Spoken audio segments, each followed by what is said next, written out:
Meu boa noite aos irmãos. Amada igreja, Deus tem nos dado o prazer, a alegria de estar na casa dele, com o seu povo, para buscarmos a sua palavra, para buscarmos a sua presença e sermos ministrados pelo Espírito do nosso Deus.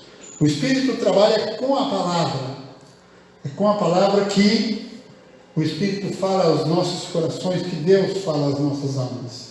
Quero convidar você para abrir a sua Bíblia na primeira carta de João, capítulo 1, aliás, capítulo 2. Primeira de João, capítulo 2.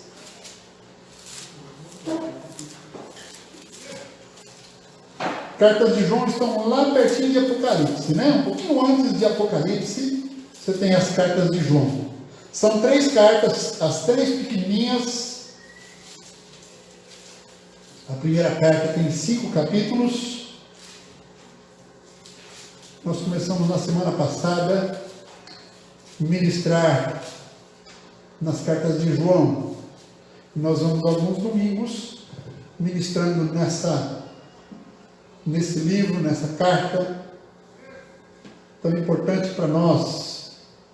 1 João capítulo 2, do verso 7, nós vamos até o verso 14, até o verso 17.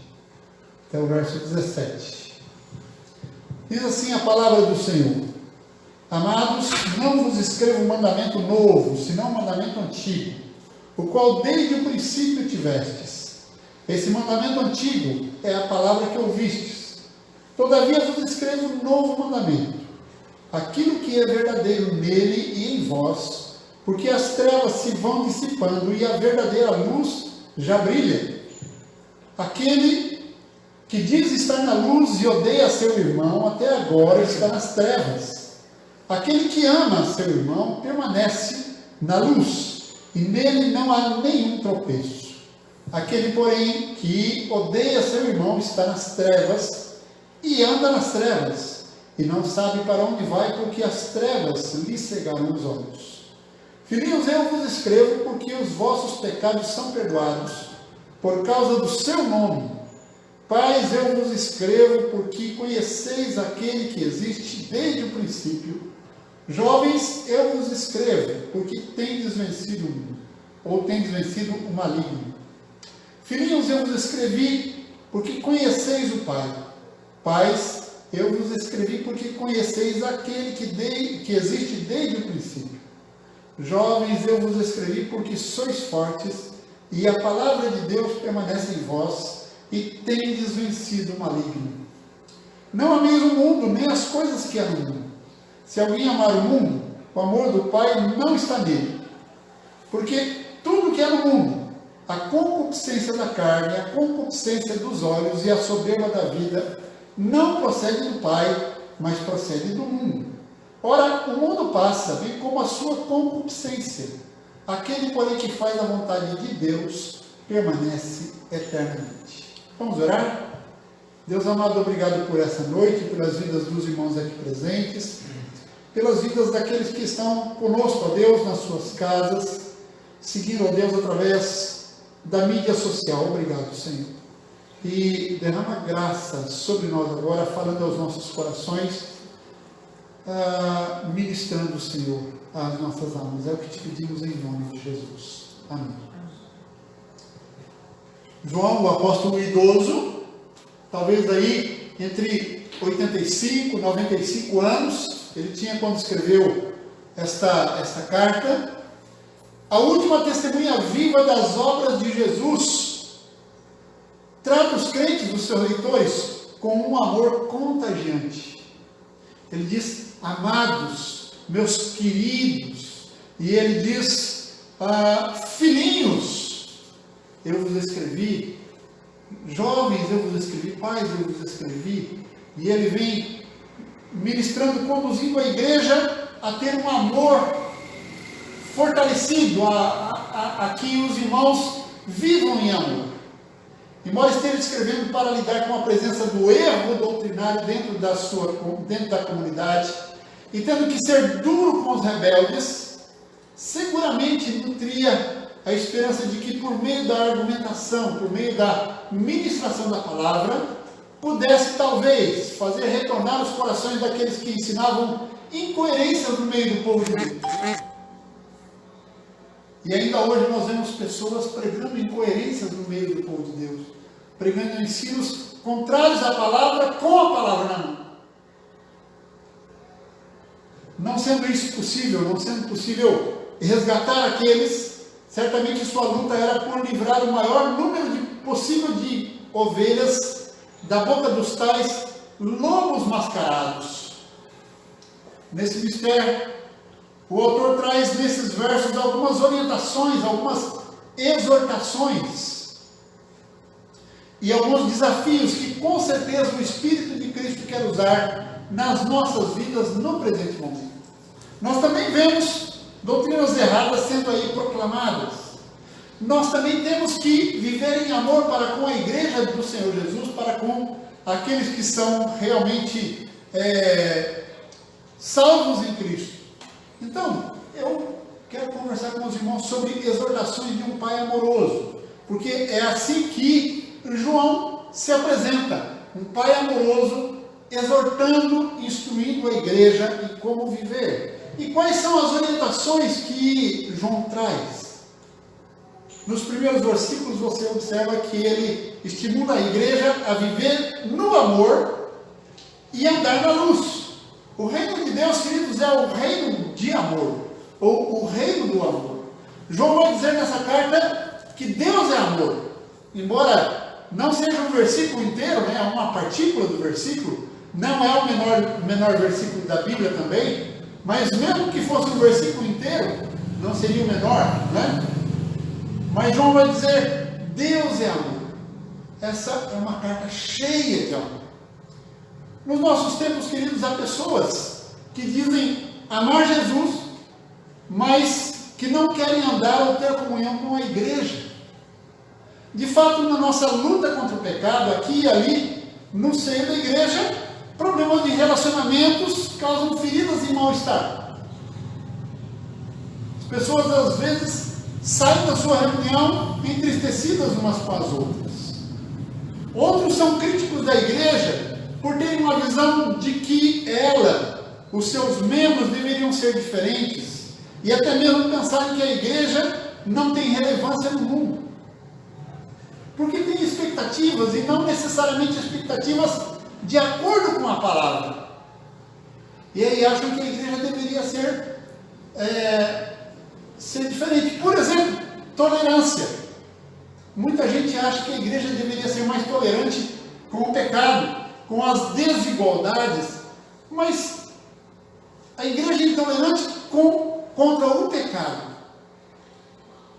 com aquilo que Deus é intolerante. Mas, queridos, esse desamor não beneficia as pessoas. Elas então querem viver separadas da igreja, né? Eu vou ter o meu cristianismo em casa, o que não é o caso nesse momento, né? Os irmãos que estão em casa por se resguardar e até por resguardar a outros. Mas há pessoas que não querem ter nenhuma relação com a igreja.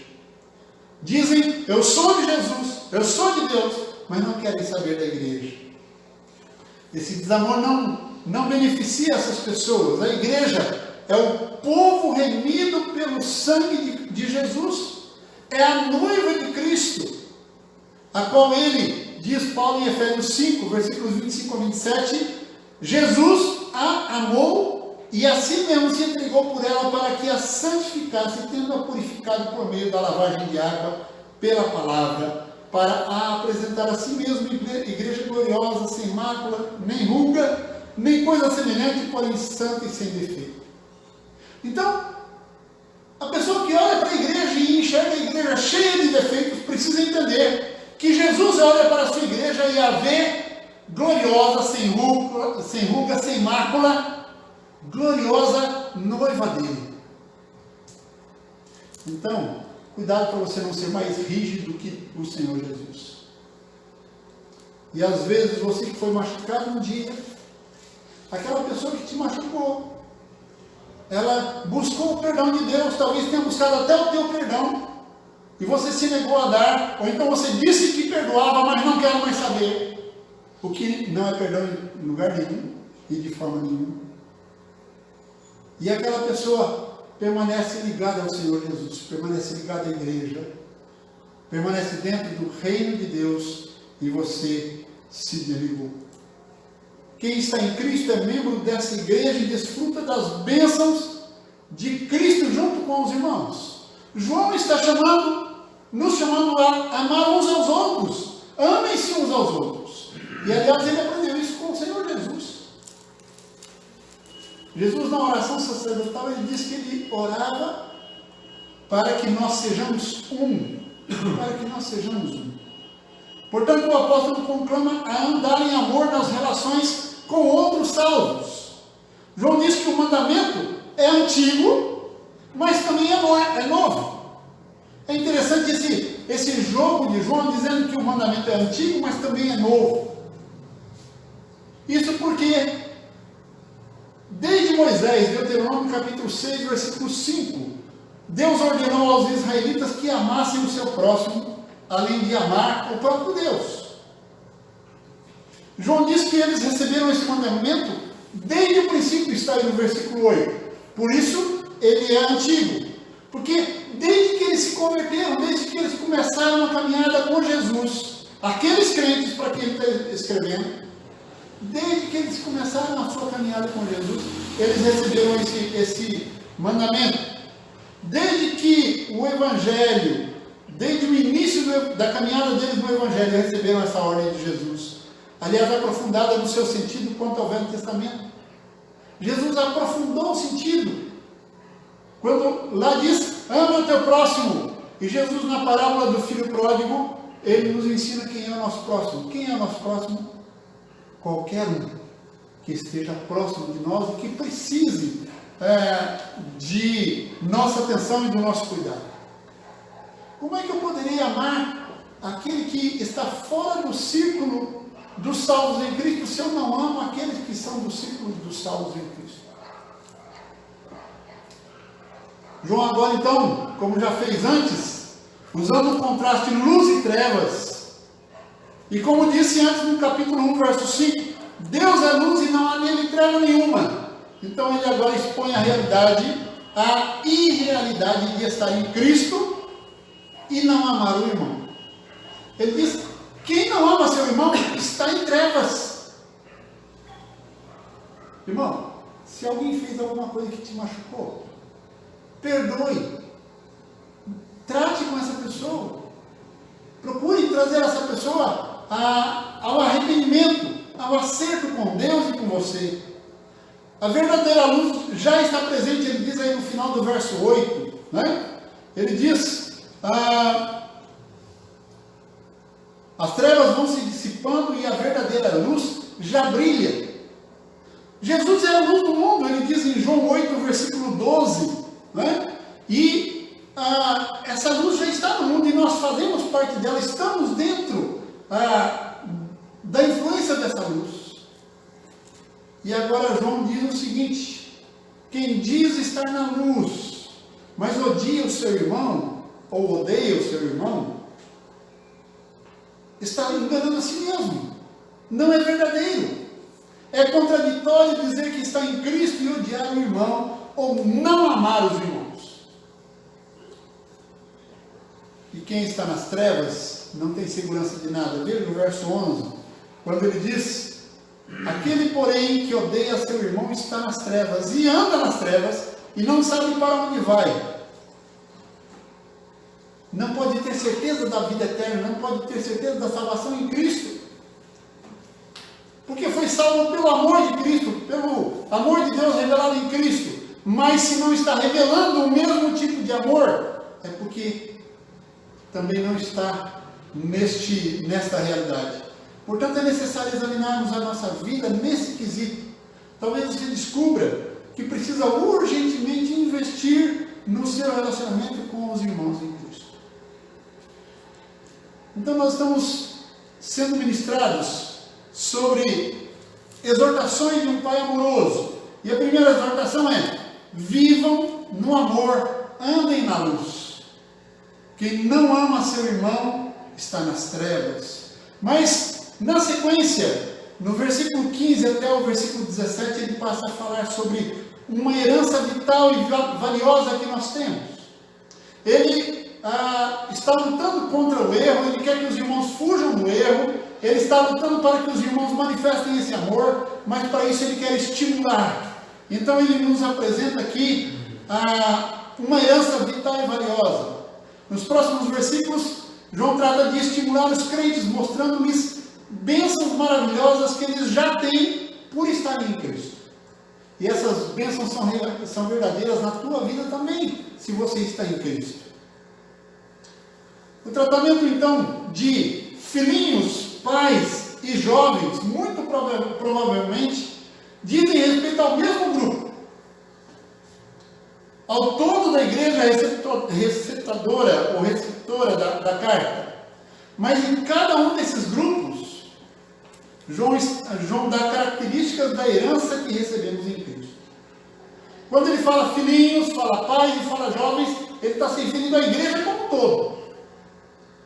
Mas ele usa disso para falar dessa herança maravilhosa. E a primeira delas é: vocês sabem que os seus pecados foram perdoados.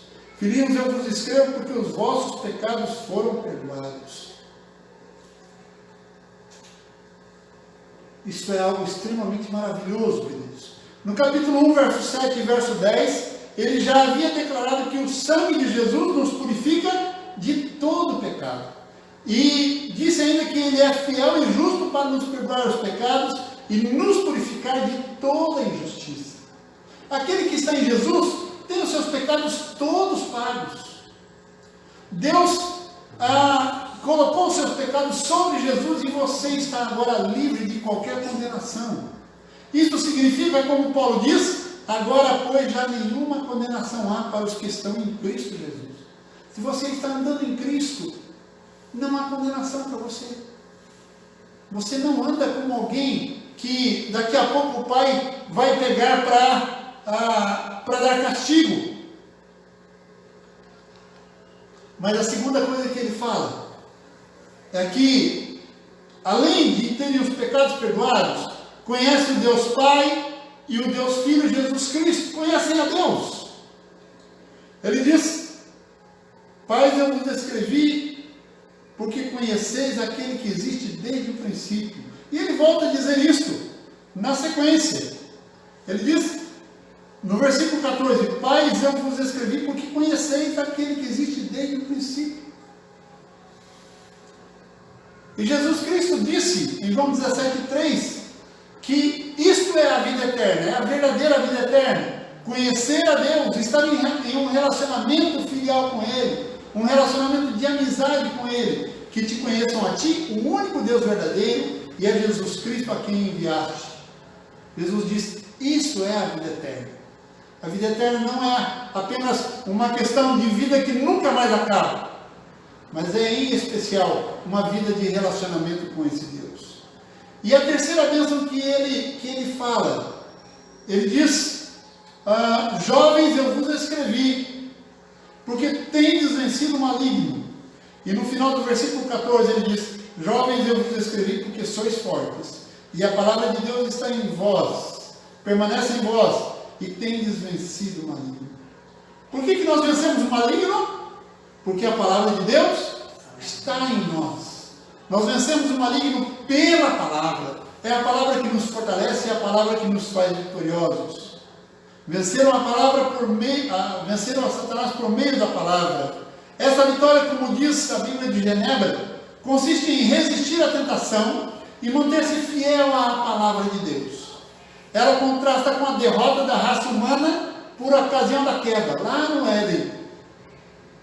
Para João, a vitória na luta contra a tentação foi efetivamente obtida, visto que a nossa união com Deus não pode ser desfeita. Nossa união com Deus não pode ser desfeita. Então, a vitória contra a tentação. Essas três coisas já fazem parte da vida real daqueles que estão em Cristo. Não é algo para o futuro, é para o presente. Nós vivemos essa realidade. Elas são estímulo para toda decisão difícil que precise ser tomada na vida, em prol do relacionamento com Deus. Então, dentro das exortações que João nos dá como um pai amoroso, ele nos apresenta essa herança vital e valiosa. E por fim, nos versículos 15 em diante, ele passa a nos apresentar a necessidade de escolhermos o amor eterno de Deus. Porque o único amor eterno que existe é o amor de Deus. É o único amor eterno. Então, ele diz assim: não ameis o mundo, nem as coisas que há no mundo. Se alguém amar o mundo, o amor do Pai não está nele. Ou você ama o Pai, ou você ama o mundo. Quem ama o mundo não pode amar o Pai. São duas coisas contraditórias. Mas ele usa aqui 3 expressões que são importantes para a gente entender. Ele diz assim: porque tudo que há no mundo, a concupiscência da carne, a concupiscência dos olhos e a soberba da vida, não procede do Pai, mas do mundo. E ele diz: ora, o mundo passa.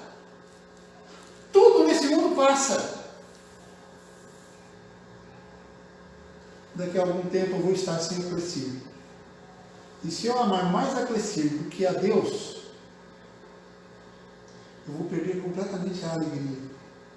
Pode acontecer o contrário, ela ficar sem a minha pessoa também. E aí, então, ela precisa saber amar mais a Deus do que a mim.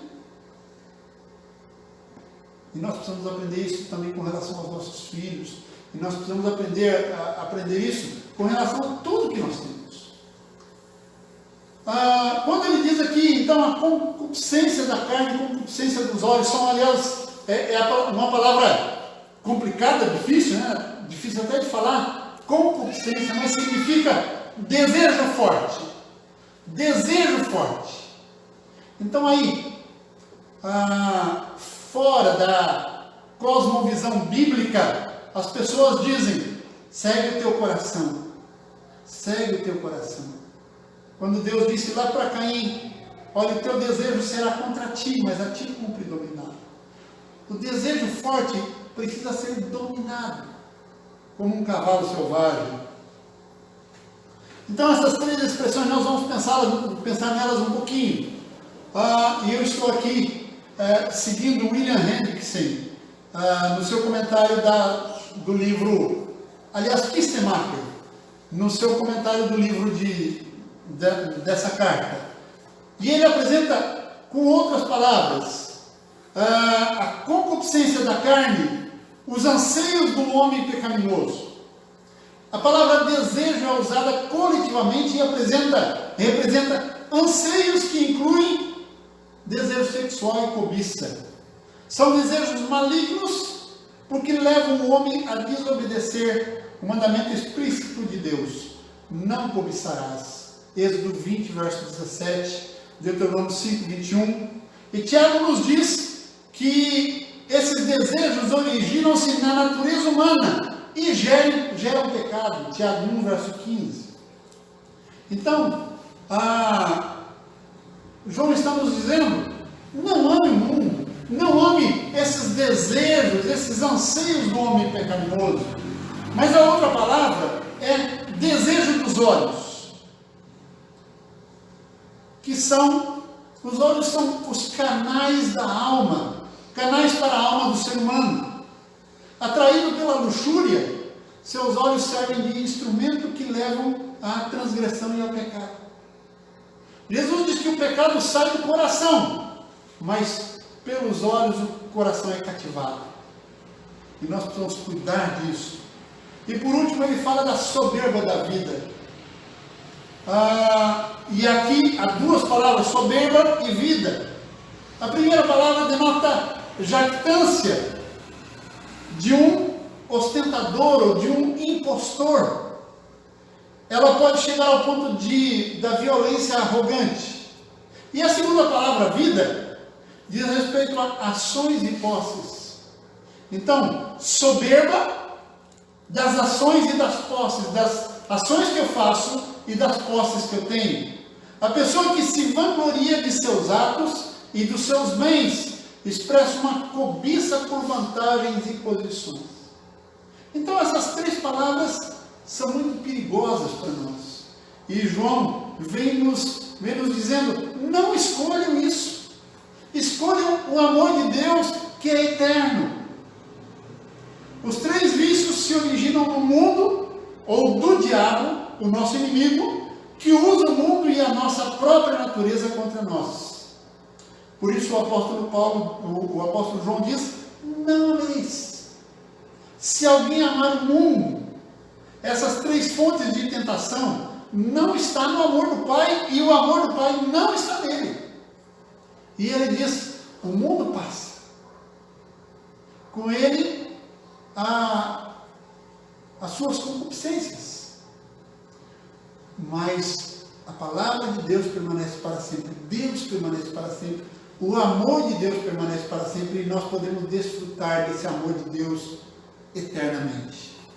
Essas são, queridos, as três exortações de um Pai amoroso. Quando João, então, nos estimula, primeiro a viver no amor para com os irmãos e a andar na luz. Porque andar em ódio ou andar em desamor para com os irmãos é andar nas trevas. Ele nos fala dessa herança vital e valiosa que nós precisamos aprender a valorizar e amar. E ele também nos fala da necessidade de escolher o amor eterno, que é o amor de Deus.